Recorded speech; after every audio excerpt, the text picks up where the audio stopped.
Friends, welcome to our channel. இன்னைக்கு வீடியோவில் என்ன பார்க்க போகிறோம் அப்படின்னு பார்த்தீங்கன்னா, நம்மளுக்கு 1 or 2 மந்த்தில் நம்மளுக்கு வந்து புது வருஷம் வரப்போகுது இல்லைங்களா? இந்த புது வருஷத்தில் என்ன மாதிரியான சேவிங் சேலஞ்ச் எல்லாம் எடுக்கலாம் அப்படிங்கிறதுக்கான ஐடியாஸ் வந்து எனக்கு தெரிஞ்ச விஷயத்தை உங்களோட ஷேர் பண்ணிக்கலான்னு இருக்கேன். இந்த விஷயங்களில் 1 or 2 வந்து உங்களுக்கும் யூஸ்ஃபுல்லாக இருக்கும் அப்படிங்கிறதுக்காக இந்த வீடியோவை ஸ்கிப் பண்ணாமல் முழுமையாக பாருங்கள். முழுமையாக பார்த்துட்டு பிடிச்சிருந்ததுன்னா லைக் பண்ண மறக்காதீங்க. அதுவும் இல்லாமல் நம்ம சேனலை பார்த்து சப்போர்ட் பண்ணிட்டு இருக்கிற உங்களை அத்தனை பேருக்கும் என்னுடைய மனமார்ந்த நன்றிகளை தெரிவிச்சுக்கிறேன். வீடியோ பிடிச்சிருந்ததுன்னா கண்டிப்பாக லைக் பண்ணி சப்ஸ்கிரைப் பண்ணி சப்போர்ட் பண்ணுங்கள் அப்படின்னு கேட்டுக்கிறேன். வாங்க வீடியோக்குள்ளே போவோம். 2025 நியூ இயரில் நம்ம வந்து 90 டேஸ் சேவிங் சேலஞ்ச் தான் பார்க்க போகிறோம். இந்த வீடியோவில் நான் ஒரு 10 விதமான சேவிங் சேலஞ்ச் எடுத்திருக்கேன். அந்த சேவிங் சேலஞ்சை 1 by 1 உங்களோட நான் வந்து ஷேர் பண்ணுறேன். இது இல்லாமல் அடிஷ்னலாக உங்களுக்கும் சில சேவிங் சேலஞ்ச் ஏதாவது இருக்குது அப்படின்னா கண்டிப்பாக கமெண்ட்டில் சொல்லுங்கள். நானும் அதை ஃபாலோ பண்ண ட்ரை பண்ணுறேன். அதே மாதிரி பார்க்குற வியூவர்ஸ்க்கும் அது வந்து சப்போர்ட்டிவாக இருக்கும். ஃபஸ்ட்டு விஷயம் பார்த்திங்க அப்படின்னா, நம்ம வந்து புது வருஷத்தை வரவேற்கிறதுக்கு நம்ம வந்து தயாராக இருக்க போகிறோம். 3 மாதத்துக்கு முன்னாடியே நம்ம ஒரு பிளானை பண்ணோம் அப்படின்னா தான் அதை வந்து நம்ம ஓரளவுக்கு சக்ஸஸ் பண்ண முடியும். அப்படிங்கிறதுனால தான் இந்த சேவிங் சேலஞ்சை நான் வந்து ஒரு 3 மாதத்துக்கு முன்னாடியே வந்து எடுத்துருக்கிறேன். அதை தான் உங்களோட நான் ஷேர் பண்ணிகிட்டு இருக்கேன். அடுத்தது பார்த்திங்கன்னா, எண்ணம் போல் வாழ்க்கை அப்படிங்கிறது போன வருஷம் பார்த்திங்கன்னா, அதாவது 2024 சில விஷயங்களை நம்ம வந்து செய்யணும்னு முயற்சி பண்ணியிருப்போம். ஆனால் செய்ய முடியாமல் போயிருப்போம். ஆனால் இந்த வருடம் புது வருஷத்துலேருந்து இந்த விஷயத்தை நான் செய்ய போகிறேன் அப்படின்னு சொல்லிட்டு நம்ம ஸ்டெப் எடுத்து வச்சோம் அப்படின்னா கண்டிப்பாக அதை வந்து நம்ம வந்து சக்ஸஸ் பண்ணி காமிக்க முடியும். ஏன்னா நம்மளுடைய எண்ணங்கள் எப்படி இருக்கோ அது மாதிரி தான் நம்மளுடைய வாழ்க்கை அமைய போகுது. அதனால் பரவாயில்ல, 2024 நம்மளை செய்ய முடியலையா, பரவாயில்ல, நம்ம 2025 கண்டிப்பாக செய்துடுவோம் அப்படின்னு முயற்சி பண்ணுங்கள். கண்டிப்பாக உங்களுக்கு வந்து வெற்றிகள் கிடைக்கும். அடுத்தது பார்த்திங்க அப்படின்னா, நம்ம லட்சக்கணக்கில் சம்பளம் வாங்கினாலும் சரி, குறைவான வருமானம் இருந்தாலும் நம்ம ஃபாலோ பண்ண வேண்டியது சிக்கனம் சிறு சேமிப்பு அப்படிங்கிறத நம்ம தொடர்ந்து பண்ணிகிட்டே இருக்கோம். அதையே தொடர்ந்து பண்ணணும் அப்படின்னு நான் வந்து டிசைட் பண்ணியிருக்கிறேன். பார்க்குற வியூவர்ஸும் நீங்கள் ட்ரை பண்ணுங்கள். இப்போ வந்து நம்ம வந்து 10 சேவிங் சேலஞ்ச் தான் நம்ம பார்க்க போகிறோம். 1 பார்த்திங்க அப்படின்னா, ஃபஸ்ட்டு நான் வந்து சேவிங் வந்து என்னுடைய வருமானத்திலேருந்து 30% சேவ் பண்ணணும் அப்படின்னு ட்ரை பண்ணி சேவ் பண்ணிகிட்ருக்கேன் இல்லைங்களா? அதை வந்து 35% நான் வந்து இன்க்ரீஸ் பண்ணலாம் அப்படின்னு பிளான் பண்ணியிருக்கிறேன். அந்த 30% அப்படிங்கிறது பார்த்திங்க அப்படின்னா நிறைய முறை வந்து உங்களோட நான் ஷேர் பண்ணியிருக்கேன். இதெல்லாம் பார்த்திங்க அப்படின்னா என்னுடைய சேவிங்ஸு. இது என்னென்னு பார்த்திங்க அப்படின்னா, இது வந்து PLI, இது வந்து ICICI பேங்க்கு. இதில் என்னென்ன மாதிரியான சேவிங்ஸ்லாம் பண்ணுறோம் அப்படிங்கிறது, இது வந்து SB, இது வந்து பார்த்திங்கன்னா SSA. இந்த மாதிரி தான் நான் வந்து என்ன பண்ணியிருக்கேன் அப்படின்னா, ஒரு 30 விதமான சேமிப்புகள் ஆல்ரெடி பண்ணிகிட்ருக்கேன். இதை வந்து ஆல்ரெடி நான் வந்து உங்களோட ஷேர் பண்ணியிருக்கிறேன்.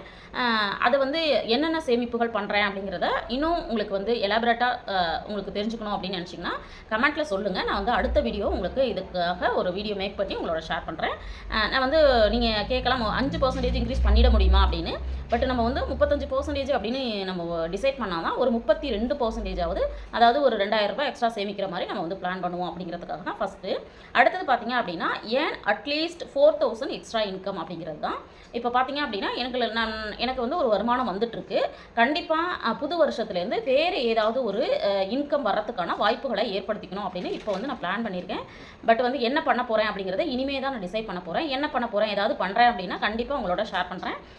அது மாதிரி நீங்களுமே ஒரு இன்கமில் இருக்கீங்க அப்படின்னா கண்டிப்பாக செகண்ட் இன்கமோ அடிஷ்னலாக ஒரு இன்கம் வரத்துக்கான வாய்ப்புகளை ஏற்படுத்திக்கோங்க. கண்டிப்பாக அதுக்கான ஆப்பர்ச்சுனிட்டிஸ் வந்து நிறைய இருக்குது. இப்போ நான் பண்ணிகிட்ருக்க மாதிரி யூடியூப் கூட நீங்கள் பண்ணலாம். அதுலேயுமே வந்து நம்ம வந்து கண்டினியூவாக நம்மளால் வந்து எஃபோர்ட் போட முடியுது அப்படின்னா, மக்களுக்கு பிடிச்ச மாதிரியான கண்டென்ட்டை கொடுத்தோம் அப்படின்னா கண்டிப்பாக அதுலேருந்து ஒரு வருமானம் வரத்துக்கு வாய்ப்புகள் இருக்குது. யாருக்கெல்லாம் விருப்பம் இருக்கோ நீங்கள் 2025 இதை கூட நீங்கள் பண்ணலாம்.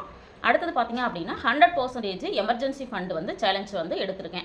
அதாவது நம்மளுடைய எமர்ஜென்சி ஃபண்டு அப்படிங்கிறது பார்த்திங்க அப்படின்னா, எங்கள் வீட்டில் எப்படி சேமிக்கிறோன்னா, இதுதான் பார்த்திங்கன்னா எமர்ஜென்சி ஃபண்டுக்கான பாக்ஸு. இதில் வந்து குறிப்பிட்ட அளவு அமௌண்ட் வந்து ஒவ்வொரு மாதமும் வந்து நாங்கள் போட்டு வச்சுருவோம். இந்த போட்டு வச்ச அமௌண்ட் வந்து அந்த மந்த்தில் வந்து செலவாயிடுச்சு அப்படின்னா அது வந்து செலவில் போயிடும். சப்போஸ் செலவாகலை அப்படின்னா இதை வந்து நாங்கள் என்ன பண்ணுறோம் அப்படின்னா சேவிங்காக மாற்றி போஸ்ட் ஆஃபீஸில் ஒரு அக்கௌண்ட் வச்சுருக்கோம். அந்த அக்கௌண்ட்டில் வந்து சேவ் பண்ணிகிட்ருக்குறோம். கண்டிப்பாக உங்களுடைய மாத செலவுகள் இருக்குது இல்லைங்களா, அந்த மாத செலவுலேருந்து ஒரு 3 மடங்கு. இப்போ சப்போஸ் வந்து நம்மளுக்கு வந்து ஒரு மாதத்துக்கு எனக்கு வந்து இப்போ 20,000 ஆகுது அப்படின்னா ஒரு 3 மாத செலவு, அதாவது 60,000 ரூபா, 60,000 ஒரு 75,000 ரூபா எமர்ஜென்சிக்கான ஃபண்டை வந்து நான் முழுமையாக சேமிச்சிடணும் அப்படின்னு சொல்லிட்டு நான் வந்து டிசைட் பண்ணியிருக்கேன். 2025 கண்டிப்பாக இதை பண்ணணும் அப்படின்னு பிளான் பண்ணியிருக்கேன். இதையுமே நம்ம பண்ணலாம். அடுத்தது பார்த்தீங்க அப்படின்னா try to avoid unnecessary expenses அப்படிங்கிறது தான். இது பார்த்தீங்க அப்படின்னா எப்படி நம்ம கண்டுபிடிக்கலாம் அப்படின்னு பார்த்தீங்கன்னா, இந்த 3 மாதத்தில் நம்ம தொடர்ந்து என்னென்னலாம் செலவுகள் பண்ணுறோமோ அதை வந்து ட்ராக் பண்ணி இதில் எது வந்து நம்ம தேவையில்லாமல் பண்ணியிருக்கோம் அப்படிங்கிறத கண்டுபிடிச்சி அதை வந்து 2025லேருந்து பண்ணக்கூடாது அப்படின்னு நினச்சிருக்கேன். அதே மாதிரி நீங்களுமே 3 மாதத்துக்கு ட்ராக் பண்ணி பாருங்கள். நம்ம வந்து அதிகமாக எனக்கு வந்து தெரிஞ்சு பார்த்தீங்க அப்படின்னா ட்ரெஸ்ஸஸ்க்கு கொஞ்சம் அதிகமாக செலவுகள் ஆகிற மாதிரி எனக்கு தோணுது. இப்போ பார்த்தீங்கன்னா இப்போது தீபாவளிக்கு நம்ம ட்ரெஸ் வாங்குவோம், அடுத்தது பர்த்டே வாங்குவோம், வெட்டிங் டே வாங்குவோம், அப்புறம் புது வருஷம் வருது அப்படின்னா அதுக்கு வாங்குவோம், அப்புறம் பொங்கலுக்கு வாங்குவோம். இப்படியெல்லாம் பார்க்கும்பொழுது பார்த்தீங்கன்னா கொஞ்சம் அதிகமாக வந்து ட்ரெஸ்ஸஸ்க்கு போகிற மாதிரி தோணுது. அதை வந்து கொஞ்சம் கண்ட்ரோல் பண்ணணும், கொஞ்சம் குறைக்கணும் அப்படின்னு நான் பிளான் பண்ணியிருக்கிறேன். பார்க்குற வியூவர்ஸ் உங்களுக்கும் இந்த எக்ஸ்பீரியன்ஸ் இருக்குது அப்படின்னா கண்டிப்பாக கமெண்ட்டில் சொல்லுங்கள். அடுத்தது பார்த்தீங்கன்னா ஆட் சேஃப்டி சேலஞ்ச் அப்படிங்கிறது தான். இப்போ வந்து நம்ம வந்து இன்சூரன்ஸ் அப்படிங்கிறது ரொம்ப மஸ்ட்டு அப்படிங்கிறது நம்மளுக்கு தெரியும். அந்த மாதிரி பார்த்தீங்க அப்படின்னா ஆல்ரெடி நான் வந்து லைஃப் இன்சூரன்ஸ் வந்து எடுத்திருக்கேன். இந்த லைஃப் இன்சூரன்ஸ் வந்து யாரெல்லாம் எடுக்கணும் அப்படின்னு பார்த்தீங்கன்னா, நம்ம வந்து யார் ஏர்னிங் பர்சனாக இருக்கமோ அவங்க தான் நம்ம வந்து ஃபேமிலியை வந்து ஃபுல்லாக சப்போர்ட் பண்ணிகிட்ருப்போம். அப்போ அவங்க இல்லை அப்படிங்கிறப்போ கண்டிப்பாக அந்த ஃபேமிலிக்கு சப்போர்ட் தேவை அப்படிங்கிற பர்சனுக்கு லைஃப் இன்சூரன்ஸ் எடுத்தால் போதுமானதாக இருக்கும். பட் வந்து மற்ற எல்லாருக்கும் ஃபேமிலிக்கு பார்த்தீங்கன்னா டேர்ம் இன்சூரன்ஸ் எடுக்கிறது ரொம்ப முக்கியம். நான் வந்து இது வரைக்கும் டேர்ம் இன்சூரன்ஸ் வந்து எடுக்கலை. அதனால் பார்த்தீங்க அப்படின்னா இந்த 2025ல் கண்டிப்பாக டேர்ம் இன்சூரன்ஸ் எடுக்கணும் அப்படின்னு பிளான் பண்ணியிருக்கிறேன். நான் எடுக்கும் பொழுது என்ன எடுத்தேன், அதில் வந்து என்ன பெனிஃபிட் இருக்குது, எதில் எடுத்திருக்கேன் அப்படிங்கிறது எல்லாமே கண்டிப்பாக உங்களோட நான் ஷேர் பண்ணிக்கிறேன்.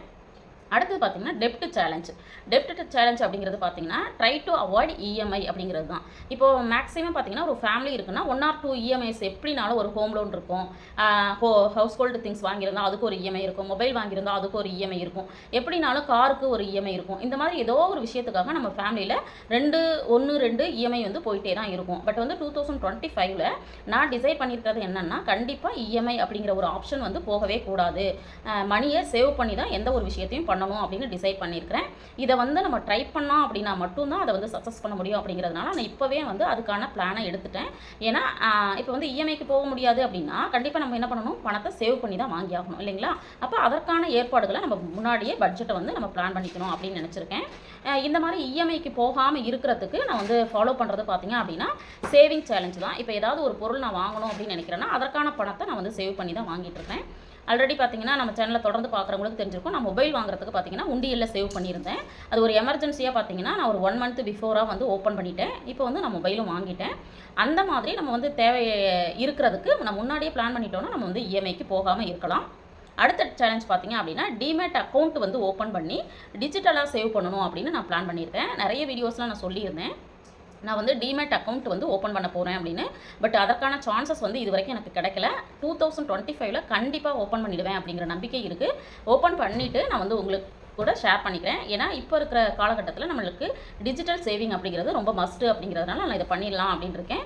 பட் அதே மாதிரி டிமேட் அக்கௌண்ட் ஓப்பன் பண்ணி பார்த்தீங்க அப்படின்னா ஷேர் மார்க்கெட்டில் நான் போட போகிறேனா, அல்லது வந்து கோல்டு சேவ் பண்ண போகிறேனா, இல்லை ஸ்டாக் மார்க்கெட்டில் இன்வெஸ்ட்மெண்ட் பண்ண போகிறேனா அப்படிங்கிறது எல்லாமே வந்து நான் ஓப்பன் பண்ணதுக்கப்புறம் கண்டிப்பாக அதை வந்து நான் உங்களோட ஷேர் பண்ணிக்கிறேன். அடுத்தது பார்த்தீங்க அப்படின்னா கோல்டு சேவிங். இப்போ வந்து கோல்டு சேவிங் பார்த்தீங்க அப்படின்னா ஆல்ரெடி நான் வந்து ஒவ்வொரு வருஷமும் பார்த்தீங்க அப்படின்னா என்னுடைய டார்கெட் வந்து 1 பவுன்லேருந்து 2 பவுன் அப்படின்னு வந்து பண்ணியிருக்கேன். பட் இப்போ வந்து இருக்கிற காலகட்டத்தில் கோல்டோட ரேட்டு ரொம்ப இன்க்ரீஸ் ஆகிறதுனால இன்னும் கொஞ்சம் கூடுதலாக சேமிக்கலாம் அப்படின்னு நினச்சிருக்கேன். அதாவது 2025 எண்டுக்குள்ளே 2 பவுன்லேருந்து 3 பவுன் வரைக்கும் நான் கண்டிப்பாக வாங்கணும் அப்படின்னு நான் வந்து பிளான் பண்ணியிருக்கிறேன். என்னுடைய பிளானை வந்து நீங்கள் வந்து ஒவ்வொரு முறையும் பார்க்கும்பொழுது பார்த்துருக்கலாம். என்னுடைய சேவிங் பார்த்தீங்கன்னா மேக்ஸிமம் வந்து இந்த மாதிரி கோல்டு காயின்ஸாக தான் இருக்கும். இந்த கோல்டு காயின்ஸை நான் வந்து ஏன் வாங்குறேன் அப்படிங்கிறதுமே பார்த்தீங்க அப்படின்னா நான் வந்து நிறைய தடவை உங்களோட ஷேர் பண்ணியிருக்கிறேன். இது பார்த்தீங்க அப்படின்னா 1 கிராம். இது பார்த்தீங்க அப்படின்னா நம்மளுக்கு வந்து இதில் தெரியும், இதில் வந்து பார்த்தீங்கன்னா 500 மில்லிகிராம் இருக்குது. அடுத்தது பார்த்தீங்க அப்படின்னா இது அதே மாதிரி 1 மில்லிகிராம் 110 இருக்குது.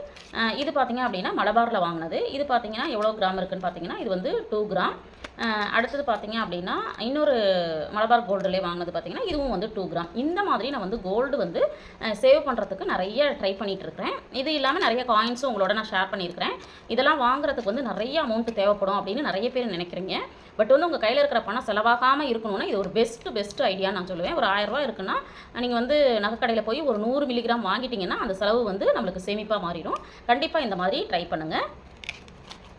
அடுத்தது பார்த்தீங்க அப்படின்னா பிபிஎஃப் அக்கௌண்ட்டு. இப்போ வந்து பிபிஎஃப் அக்கௌண்ட்டு பார்த்தீங்க அப்படின்னா நான் வந்து போஸ்ட் ஆஃபீஸில் தான் வந்து ஓப்பன் பண்ணலாம் அப்படின்னு இருக்கேன். இப்போ வந்து பிபிஎஃப் அக்கௌண்ட் ஓப்பன் பண்ணுறதுக்கு ரொம்ப அதிகமான அமௌண்ட்டு தேவைப்படும் அப்படின்லாம் கிடையாது. ஒரு ரூ. 500 இருந்தால் கூட நம்ம என்ன பண்ணிடலாம், பிபிஎஃப் அக்கௌண்ட் ஓப்பன் பண்ணிடலாம். இந்த பிபிஎஃப் அக்கௌண்ட்டில் பெரிய ப்ளஸ்ஸே பார்த்தீங்க அப்படின்னா பணம் கையில் இருக்கும்போது மட்டும் போட்டால் போதும். மாதம் மாதம் கண்டிப்பாக கட்டணும் அப்படிங்கிற அவசியம் கிடையாது.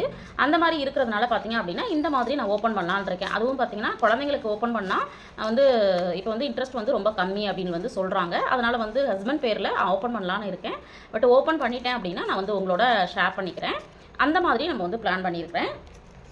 அடுத்தது பார்த்தீங்க அப்படின்னா எஸ்ஐபி அப்படிங்கிறது பார்த்தீங்கன்னா நான் வந்து ஆல்ரெடி வந்து உங்களோட ஷேர் பண்ணிட்டு வந்துட்டுருக்கேன். எஸ்ஐபி ஆல்ரெடி நான் ஓப்பன் பண்ணியிருக்கேன். அது வந்து குழந்தைங்களோட ஹையர் எஜுகேஷனுக்காக. அதே மாதிரி எஸ்டபிள்யூபி பார்த்தீங்க அப்படின்னா நம்மளுடைய ரிட்டையர்மெண்ட் லைஃபுக்காக நான் வந்து ஓப்பன் பண்ணியிருக்கிறேன். இதுலேயும் ஒன்று பண்ணியிருக்கேன். இப்போ அடிஷனலாக இன்னொன்று ஓப்பன் பண்ணலாம் அப்படின்னு பிளான் பண்ணியிருக்கேன். பட் என்னால் பண்ண முடியுதா அப்படிங்கிறது தெரியலை. இதையும் பற்றி வந்து நிறைய பேர் கேட்டிருக்கீங்க. எஸ்ஐபி எஸ்டபிள்யூபி பற்றி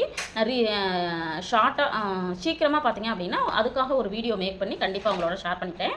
இந்த சேவிங் சேலஞ்சில் தான் நான் வந்து பண்ணலாம் அப்படின்னு பிளான் பண்ணியிருக்கேன். 30% 4000 ரூபாய் எக்ஸ்ட்ரா சம்பாதிக்கணும். அப்புறம் emergency fund, unnecessary, term insurance, avoid EMI, அப்புறம் வந்து டிஜிட்டலாக சேவ் பண்ணணும், கோல்டு சேவ் பண்ணணும், பிபிஎஃப் அக்கௌண்ட் வந்து ஓப்பன் பண்ணணும், எஸ்ஐபி எஸ்டபிள்யூபி இதெல்லாம் தான் நான் வந்து சேவிங் சேலஞ்சாக எடுத்துருக்கிறேன்.